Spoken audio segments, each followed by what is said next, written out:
Hey guys, what's up? Welcome back to Dragon Malation. Now today I'll be giving you guys my next episode or segment or whatever the hell you want to call it of my Q&A series, I guess. And today we're going to be answering some questions, as you probably expected. So, the first question is Dragon Ball Super so bad that when people defend it, they have to say, just wait for it, Universe 6 for it, or wait for Universe 6 for it to pick up to be good? Okay. I mean, I don't know about all that. I don't know how many people actually say that. I mean, the Universe 6 arc more than likely will be great. As of right now, I wouldn't say Super is terrible or anything like that. It's just, you know, redundant and repetitive. It's just stuff we've seen.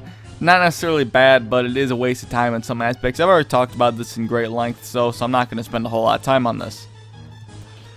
How did Vegeta get so much stronger during the 7 years of peace? I understand that how Goku did by training in the other world, with the other world fighters, Vegeta trained alone, and I feel like just him getting a tad stronger, but he went from weaker than Perfect Cell to stronger than Super Perfect Cell and Super Saiyan 2 Gohan. Well, you know, obviously after Goku died and they had that 7-year gap where Goku was training the other world, that pretty much makes Vegeta seem like he got about 3, maybe 4 times stronger. Probably closer to 4. In 7 years, that's not really that impossible. It's not unheard of, really.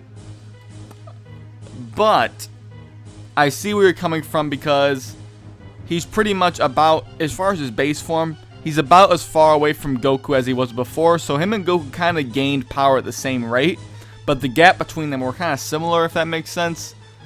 Goku technically was just training to get new forms, really. He was going for he found out Super Saiyan 3. More of a recent transformation he discovered. But I see what you mean. It is a little bit strange how they kind of went at the same pace. And now that I think about it, it does make sense. It doesn't make sense why they went at the exact same pace. I mean, Vegeta was using the gravity chambers, but that is an interesting thing. Yeah, it's definitely actually not actually that bad of a point, really. Let's see here. Goku, 1920 appearance, I guess. Oh, okay, so when he's fighting 19. Not Sick versus Future 18. I would still give it to Future Android 18. They seem to be a very, very, even if they're weaker than the present time ones, I don't think it's going to be weak enough that Goku will be able to defeat her, really. In my opinion, at least. What if the androids in the main timeline were the same weaker, cruel androids in Trunks' future, not activating 16? Piccolo would have mopped the floor with both of them, and that would pretty much be the end of it, really. Piccolo would have been the only one that would have been able to stop them still. I don't think anyone even got close enough to be able to defeat them before Piccolo. Piccolo had such a huge power jump. I think Piccolo would have mopped the floor with both 19 and... I mean, he would have struggled a little bit, I think, because he was very close to 17. And we don't know how much weaker the future androids were. It still doesn't make sense. I've talked this with Mike from Laughing Stock Media before. Doesn't make any sense how Trunks notices that they're stronger because he can't sense their energy, but plot calls for it, so I still don't think they'd be able to... I think that Piccolo would just mount the floor of both of them, though, and that would pretty much be the end of it. Would Vegeta still go in the time chamber? Probably. Come out way stronger than pretty much everyone else except for Trunks. Then Goku. Would Goku still go in? I don't know. That actually would be interesting, but... You know, that could affect a lot of the later series, like the Buu Saga. But would Babidi even come around? Because he wouldn't feel that massive energy from Cell and Gohan. So that's actually an interesting question. It's not a bad one. I mean, it's very, very hypothetical, but it's not a bad thought. What if the androids did not let the Z Fighters, or let the Z... What if the androids let the Z Fighters live in the history of Trunks timeline? I think that wouldn't make a huge difference, honestly. Oh, I'm sorry. That would make a big difference, because if they're letting them live, I mean, are you saying that they're not going to kill them at all, or they just didn't kill them in the initial blast? Because once word gets out that the androids are so super powerful, I think everyone's going to get together and try to train. Goku's still going to be dead, but, you know, if Piccolo doesn't die, all he has to do is fuse with Kame. That's it, and it's over. That is it. I think in the manga, I don't remember exactly, because I know that the manga and the anime one differ very, very greatly. I think in the manga that Piccolo was the first one to die. I could be wrong. It could have been Vegeta. I don't actually remember off the top of my head. But if Piccolo survives, he could just fuse with Kami, and that'd be the end of it. That version of Piccolo's personality shouldn't be very different from the present timelines. You know, nothing was seriously altered there to make his personality different, to not want to fuse with Kami. So I think he'd still do it if he was to survive. Okay, this is an interesting one. What if in Battle of Gods, let's all just, you know, completely, you know, let's not try to get into continuity, say, you know, anything related to canon or anything. Let's just all play along with this, because I think this is an interesting question. What if in Battle of Gods, Goku learned Super Saiyan 4 instead of Super Saiyan God? Would he have beaten Beerus? I had to turn on my narrator voice for that one. I should have called Black and Fist down to do that. I think that if Goku went Super Saiyan 4 against Beerus, he would have been demolished. And the reason I say this is a lot of factors, actually. Super Saiyan 4 does not have an official, or I should say quote-unquote official multiplier, but Super Saiyan 4 has been speculated to be a bare minimum, at least in my opinion I would say bare minimum. People just say it is a 10 times multiplier, because it was basically Super Saiyan 3 plus the power of the Ozaru, and people say it was Super Saiyan plus the Ozaru multiplier, which was 50 times 10. You know, for the Golden Great Ape, 50 times 10, they say it's 500. That doesn't make any sense because of how Goku was still fighting somewhat on par. He went from being demolished by Baby to transforming, demolishing Baby, and then being on par with the Great Ape Baby Vegeta, which would get a 10 times boost. That doesn't make any sense why he wouldn't be at least 10 times multiplier. Now, I think it's stronger than that, and I'm going to do a different video on that another day. But for all sakes and purposes, we're going to give this one a 10 times multiplier, as many fans would agree. He would still get the floor mop between him and Beerus. He would get destroyed. And the reason I say this is because Goku is still going to have the same base form. It's just going to be 10 times stronger than what he was when he was a Super Saiyan 3 against Beerus. That's not even going to be close to enough to beat Beerus, really. It's pretty clear that Beerus is far more than 10 times stronger than Goku. I'm going to get into Dragon Ball Super in a little bit. But even Beerus says, I'm going to use a small amount of my power. You know, I'm going to show you, demonstrate some of my power. We don't know how much some is, but from Dragon Ball Super's, you know, case, we can definitely say it's definitely less than 10%. Vegeta, when he went raging, was very clearly implied to be the strongest warrior right there in that instant when he went raging. He was the strongest warrior in that area besides Beerus and Whis, of course. That forced Beerus to use 10% to block Vegeta's attacks. Super Saiyan 3 Goku was nowhere near Vegeta when he went raging. Now, Goku is stronger than Vegeta, but in that instant, don't twist my words here, in that instant, Vegeta was in fact the strongest. In my mind, it was pretty heavily implied. That forced him to go 10%. Now, Super Saiyan 3 Goku being weaker than that, raging Vegeta, you multiply that by, you know, Vegeta's less than 10% of Beerus. You know, Super Saiyan 4 Goku's gonna be, you know, Super Saiyan 3 Goku, we don't know what his percentage is compared to Beerus. You could say like 5%, multiply by 10, give him 50%. We don't know what percent he was. It's probably less than 5%. It might not even be 1%. We don't know. Dragon Ball's power scaling after the Buu saga, or after the Cell saga, has been completely screwed ever since then. None of the stuff really makes sense. They really shouldn't even be giving these gods numbers, because that just makes... I'm guilty of myself. I've done videos where I try to say, like, oh, well, you know, due to math, GT would be stronger. But math never really matters. But when it is just a straight multiplier and we have a percentage to go off of, you can kind of make an educated guess. The fact of the matter is, though, based off of that thing with Raging Vegeta and him being stronger than Goku, it'd be completely impossible for Super Saiyan 4 Goku to beat Beerus. Even if it was like a 15 times multiplier, which it could be that or more, it still would not be enough to beat Beerus in my mind. And this is coming from a GT fan, so that's just going off of, you know, a Battle of Gods tier Super Saiyan 4 Goku. I'm not talking about GT Goku here, just the Goku that was present in Battle of Gods. I feel like when I talk about all these numbers and then go off to the two different series, people might get confused, and I hope they don't. But if you do, I can clarify anything in the comment section down below. Other than that, let's move on to the next question. What do you guys think the Super Saiyan 4 multiplier is anyways? I'm going to do a video on it. You know, you still think it's 500 times base, which makes no sense still, because Goku was fighting, he was losing the baby. He goes from losing the baby to be able to take baby's attacks like nothing and just thrash baby around. Then baby gets a 10 times multiplier from the, great ape, and Goku's still somewhat on par with him. It just, I can't see how that'd be 500 times base. I see where people are coming from, but it just wouldn't make sense, logically speaking. So let's see. Next question. I spent a lot of time on that one. There's still gonna be people that argue for Goku, but that's Super Saiyan 4, but that's fine. Let them argue for that.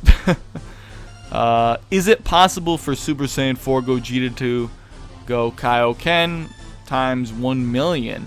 I think so, because Super Saiyan 4 puts no stress on the body. It's a fusion, so they would withstand, and it's GT characters. I don't think he could. Number one, that's an extremely high number. I don't think anyone can handle that. Not even Whis, I wouldn't think, be able to handle something that insane. And it's not like, I don't even think Goku, Super Saiyan Goku in the Buu Saga could handle 20 times Kaioken. And the reason I say it's because even though I have an interesting thing about Kaioken, I think is you can withstand more of it as you train in that, you get stronger. But it's got to cap off at some point. It just can't let you keep doing this. And obviously they forgot about Kaioken, so we're never going to know what the limits of it are.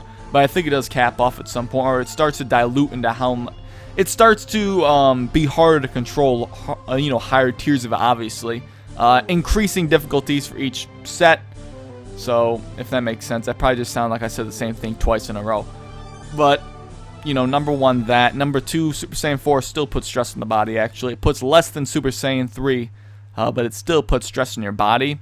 And yeah, they're fusion, but I still don't think they can handle it.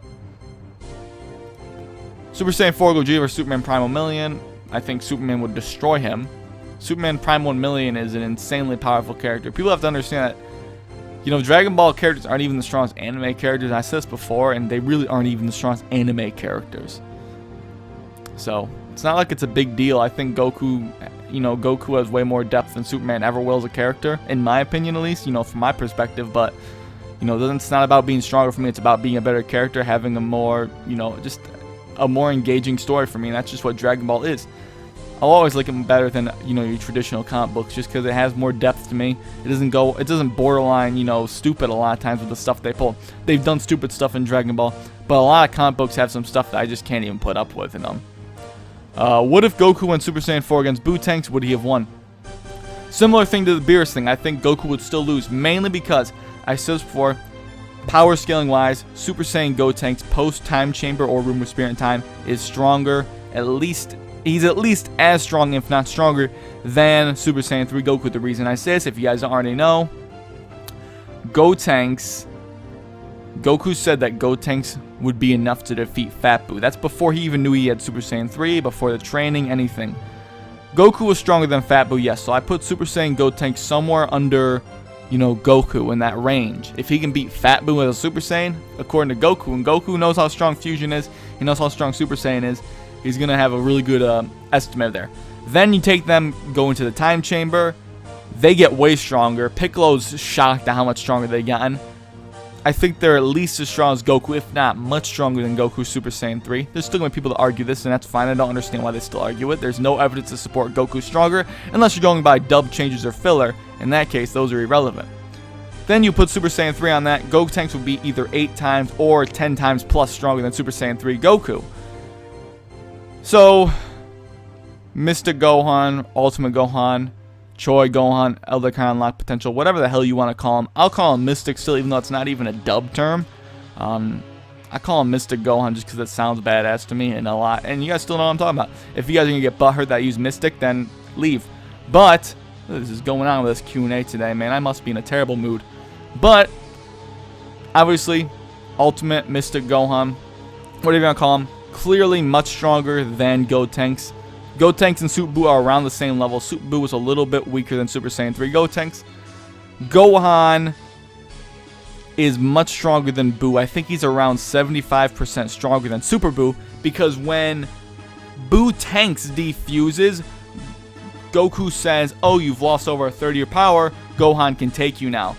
I just take that as, Gotenks being as 100%, Then if you add another 100% to that, it's 200%. So, you know, Boo absorbing Gotenks, that's a multiplier of 2. That's going to be 200%, if that makes sense.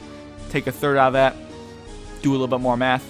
Gohan's around 75% stronger than Super Boo. I feel like I'd have to do a whole in-depth video on this kind of stuff, and there's certain parts of the series where power scaling where I feel like I need to go in-depth to get people to understand it. But this is just going off the top of my head, briefly going over this stuff.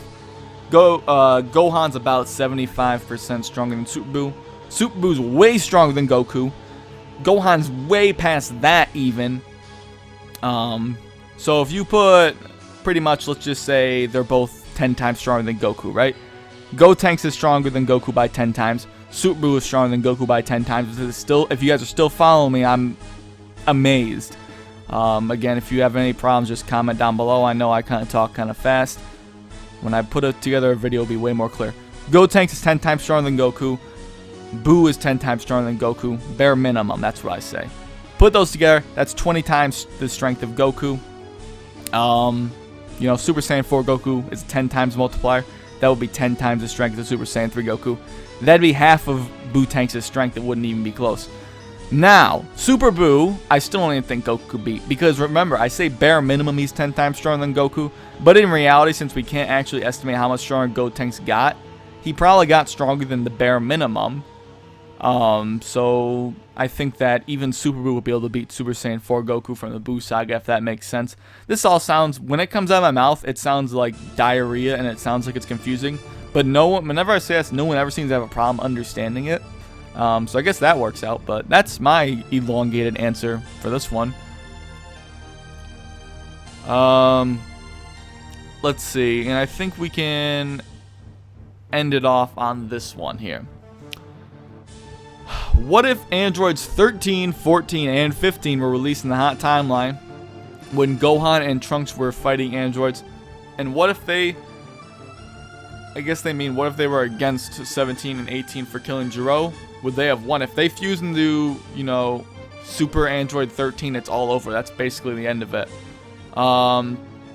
Individually, I don't think they can take them on. I mean, there's 3 of them, though, so that actually could prove troublesome. But the bottom line is, Super Android 13 would just take a huge dump on all of them, and it wouldn't even be close. That's my opinion on that. What the hell? This is too quick. I have to answer a few more. I can't leave the Q&A off being this short. They're supposed to be like 20 minutes, and it's not even that yet. What if Metacooler with the Big Giddy Star came down to Earth during the hot timeline with Gohan and Trunks fighting androids? Would he have made a difference? He would have mopped the floor with everybody, considering the fact that I usually don't like using this argument, but if he is getting reconstructed and improved over and over, Metacooler himself would have been able to, you know, just a default Metacooler would have mopped the floor with Gohan and Trunks. And then with him getting repaired over and over, he would mop the floor with the androids anyway, so that wouldn't even be a close fight in my opinion either. There are certain characters, obviously, I don't think that Metacooler could stand up to, even with the Big Giddy Star. Just because they're so powerful. He'd have to improve so many times, and they would just blow up the Big Giddy Star. Okay, what if Bojack came to the hot timeline when future Gohan and Trunks are fighting the androids, or after Trunks kills Cell? I mean, I don't think Trunks can beat Bojack's full power form, so he would win. Especially if it was like Bojack and his whole crew too. Yeah, that would be bad. How strong is Dr. Willo? Now, Willo is the one from the World's Strongest film, one of the early Dragon Ball films, and I actually know this one off the top of my head, surprisingly enough. Willo, you know, he took like a Kamehameha times 4 or something like that, and in a movie pamphlet for like Tree of Might or whatever, pretty sure his power level was like listed around 37,000 or something like that. 37, 39,000, somewhere around that. But that's like a movie pamphlet for like the Tree of Might, I think, or something like that. And even then, that's like off the top of my head. I feel like I don't remember where I heard that or something. That could be wrong. I'd have to double check that. But if that's right, then, you know, that's about how strong he is. But I mean, that's going off a movie pamphlet. Whether or not you want to agree with that or not, that's your choice. Yeah, guys, that's pretty much been it for today's Q&A. If you enjoyed this video, I am happy that you did. Yeah, guys, hope you guys enjoyed this video. Thanks for watching, and Catch you later.